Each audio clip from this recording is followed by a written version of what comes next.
I just want to thank you so much, Abby, for talking to me today on my sort of first episode of a yet to be named series of interviews with amazing women that I'm thinking I might call Talk Shit with Dr. Jackie. I'm not sure.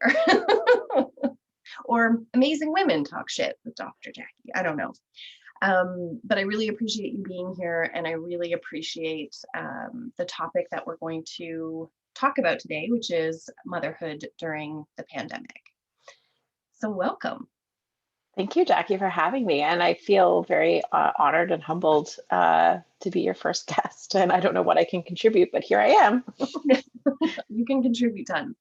And it's so funny that I'm like already talking about this like a series. Like, we'll see if this is a series if I do more than one. You know what I'm saying? Like, I'm getting a little ahead of myself. I'm sure it'll be fabulous. Well, thank you. I really appreciate that. But one of the things that I wanted to say, well, actually, maybe you want to introduce yourself. Just, tell us a little bit about you and what you want people to know about you. Well, I feel like I'm a pretty open book, and I think like people who follow you know that I follow you, and they probably see me quite a bit online. So I'm Abby McIntyre. I am a mom to two little boys. I work in Brockville at the hospital. I live in Spencerville, the busy metropolis of Spencerville, and I just love connections and people. And for me, becoming a mom, I never wanted kids. I never wanted to get married. I never wanted kids. And so when people found out I got married and then eventually became pregnant, they kind of fell off their chairs, right? And so having kids for me was like my rebirth. And it kind of screwed my head on a little bit tighter and looser all at the same time. I think my approach to things are much different now that I've had kids and, try to juggle everything. I think it's opened my heart up to the community. I call it the sisterhood of motherhood. I don't know if that's crazy, but like, when I had the boys, it's like these women just came about and wanted to share information and share stories. And as a professional communicator, like storytelling, I'm just so drawn to that and people's experiences. And, whether you're learning from somebody or whether you're just going, oh God, it's not just me. It's not me going crazy, or it's not me experiencing something really weird. Because quite frankly, with kids, it's all weird. And, yes, children are special and unique, but they're not. Like, we're all kind of going through the same thing. But even more so the experience of motherhood. And I think that's, to be quite honest, Jackie, I think that's why I'm so drawn to you. And I think that's why we've connected, is because like, let's just keep it real. Let's break down stigma. Let's break down, the taboos and talk about it. And I just love the village that you've created. And I'm here to support that. And I'm here to, demystify and break down barriers. And like, I just want to help people, I guess, when it comes down to it. And I want to do my part to make sure that the struggles that I went through, maybe aren't the same for the next sort of generation of moms. I don't know if that makes sense. All of it makes sense, and it's so appreciated. And you helped me admin Mommy Voices, the moms group that we, along with Cynthia, run on Facebook, which anyone is very welcome to. I like to say it is the moms group that does not suck. Because so many of them do. Not to be judgy, but yes. And I just want to say that role for you really emerged out of exactly, I feel like what you're saying, right? Like, we didn't know each other before Mommy Voices, and we became friends that way, but you also emerged as a real leader in that community, which is why you're one of the admins now, right? So that's so much appreciated. And it's so much appreciated how much you and Cynthia help, but also help remind me how important that community is, right? Because sometimes when you're in it and you've been in it from the beginning, it's easy to lose sight of of what you've built and what continues to help, right? Yeah, and I have to say for me personally, like Mummy Voices has been an incredible resource because it's just there. Like it's on my phone, it's on my laptop, it's there, 24/7. Inevitably somebody's awake to talk to you or, to share information or just be seen, right? Because sometimes motherhood, as we all know, it can be very isolating, and being having that access to that village, especially through the pandemic, has been incredible. And certainly for me, I've benefited, even though maybe my role is to help admin, but like I receive just as much as I put in, probably more. I totally agree with that for sure. So the reason that I wanted to talk to you is because of the community leader that you are in so many ways, right? Across both our sort of virtual realm and our community-based realm, right? And I want, and I was really happy when you said that what you wanted to talk about was motherhood during the pandemic, because you were really sort of a shining light for me during the pandemic in terms of, being on the inside, being in healthcare, and juggling all that you juggled. Like you really got the pandemic experience, you got the full pandemic experience and for better or worse, right? and we were fortunate enough to have a conversation last weekend, and the place that I want to start with this conversation was this really interesting point that you made when we were discussing it last weekend, which is that as mothers we all gave up something, right? That we all, and I don't even really want to use the word sacrifice because it wasn't voluntary in so many ways, right? And I just appreciate what you had to say. Now, I want to back up a little bit because what I was saying, I've reflected on, and what I was saying was like, I wish that more mothers had just said no to all of the things that were handed to them, right? And I was in this unique situation where my daughter's in senior kindergarten, and so it was easy to be like, no, I'm not going to do the formal schooling piece, right? I'm No, not. thank you. Yeah, no, thank you. Thank you, but no, thank you.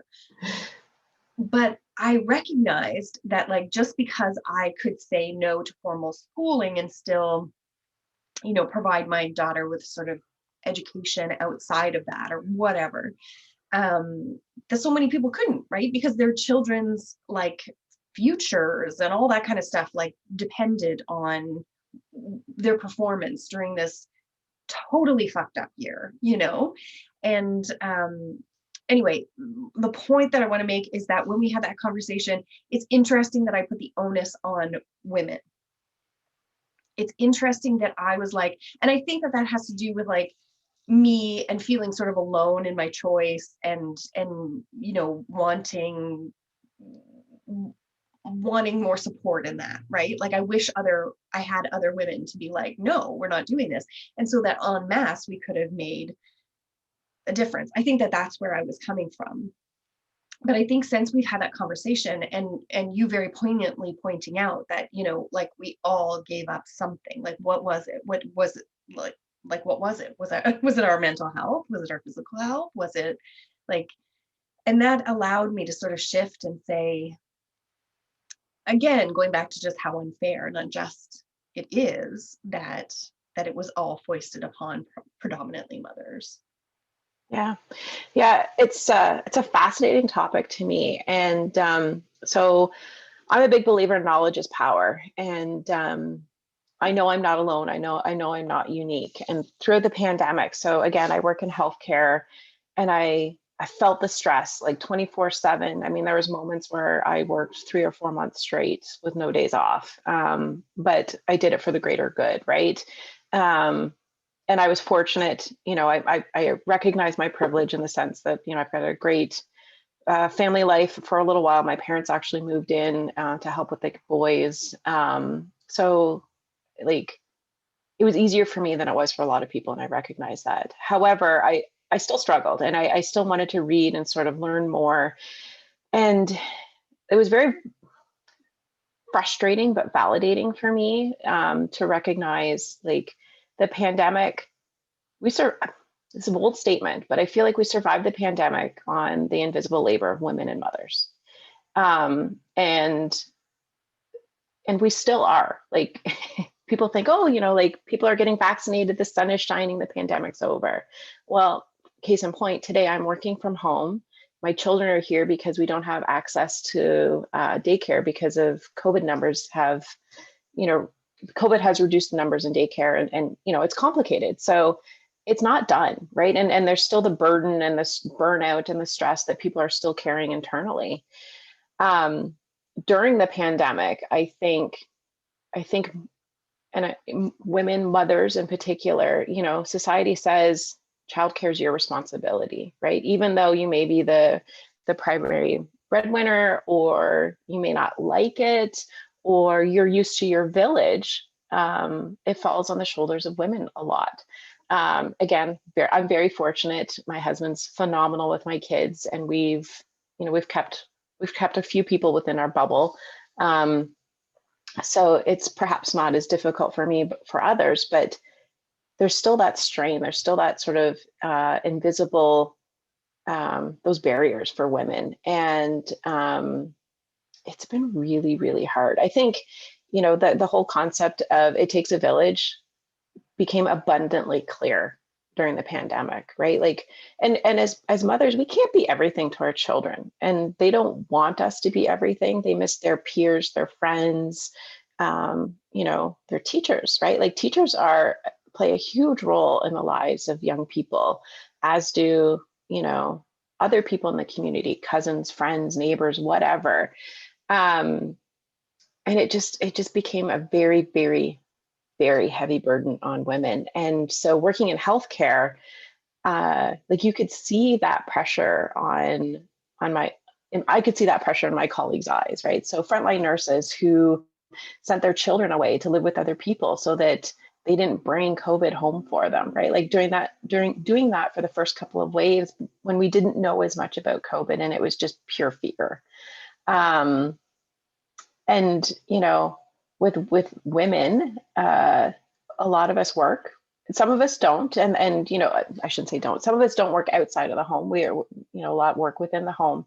And I've talked to some of those moms, and I mean, quite frankly, I can't imagine being home within four walls with my children 24/7 for 18 months. Like that's not healthy either. And it's just been such a difficult time.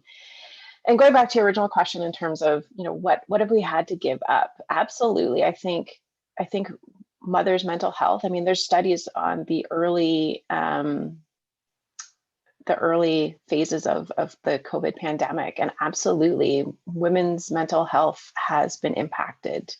Women's physical health has been impacted because before the pandemic, moms weren't really taking care of themselves. Like self-care is not a shower. I'm sorry. It's not brushing your teeth. It's not getting groceries.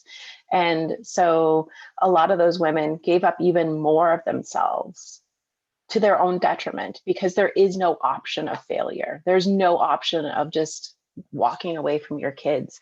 And those pressures for moms or women who had mental health issues made it worse. So it's really fascinating to me. It's not a very optimistic outlook, but I think talking about it is good. I think creating community for it is good. It's heavy. It's heavy on the shoulders of women, and again, because we're getting vaccinated and because the sun's shining doesn't mean it goes away. Mm-hmm. I really appreciate all of that, and I really appreciate the idea of the village, which is something that I've been sort of critically thinking about for a while now, right? because, you know, it's wonderful to say like, oh, women used to exist, I don't know, maybe when we were hunter gatherers, I don't know, like we used to exist in these sort of communal village type sort of situations. Um, and you know, we'd co-look after, you know, we co-parent, I guess, you know, a community of children or whatever it is, or at least we support the mothers or the families.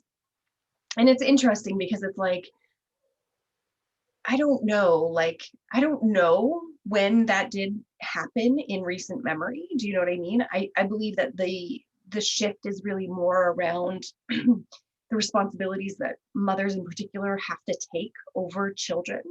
You know, it's like before children could go and stay out all day and then come home, right, for dinner, right? Like there were different parameters under which we could parent children, right? So I don't know if the village really was, so if we're talking about sort of 1950s Canada or something like that, you know, I don't know if the village was more prevalent then, or if it was like there were just different kinds of restrictions around how, you know, the rules of engagement when it comes to motherhood, right?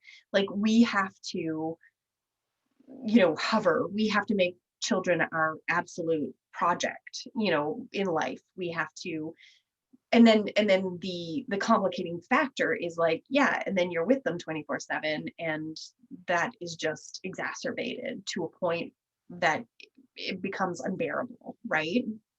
Because not only can they not even, you know, go outside without you hovering, like they can't even go outside, like it's really, it's insane, right? During a global pandemic. So the other point I want to make about the village is like, what do we actually do to be the village for other people, right? Village is for me a verb, right? It's not like, it's not a noun. And I feel like, and I feel like the isolation that you speak about and the kind of shame and blame that we put on ourselves in terms of who we are as mothers and how it is we are doing everything wrong or failing at everything, right? Which again is exacerbated by a global pandemic. Um, like how are we open, like are we open to a village? No, for the most part we're not, right? And how do we create village in a really practical way? Yeah, that's a great question, Jackie. And I think, you know, for me, I think Mommy Voices was a good example of having a village, right? It might not be physically there to actually, you know, feed my kids or take them out for whatever.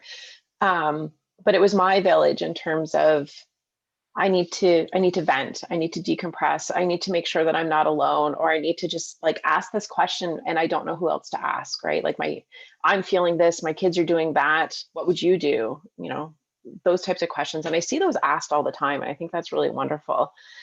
I also think the pandemic has exposed, you know, process and policy issues that are just, you know, forced upon us for generations. And, you know, the way those were created generations ago, again, women and mothers aren't living, like it doesn't jive anymore, right? There's a disconnect. And it's interesting, like I've read some articles in terms of how that, you know, like childcare expenses, something so basic, right? Like and access to care. It's again, I'm kind of, you know, I fall onto the whole healthcare piece, but it's so important. It's so important because those systems set us up either for success or failure.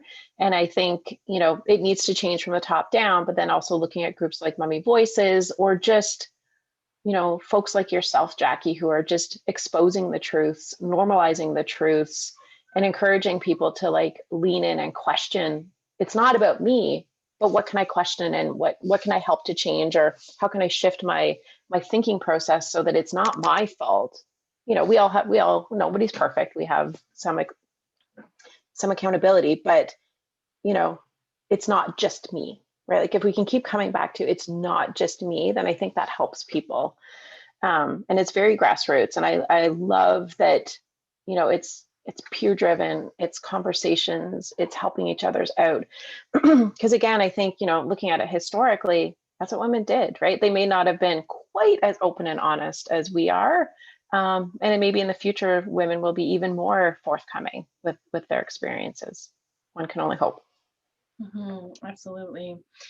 I think in the ways that I've been thinking about it in terms of practical village, it's like how can I actually be there for another mother? Do you know what I mean? And it's not pretending that everything's okay.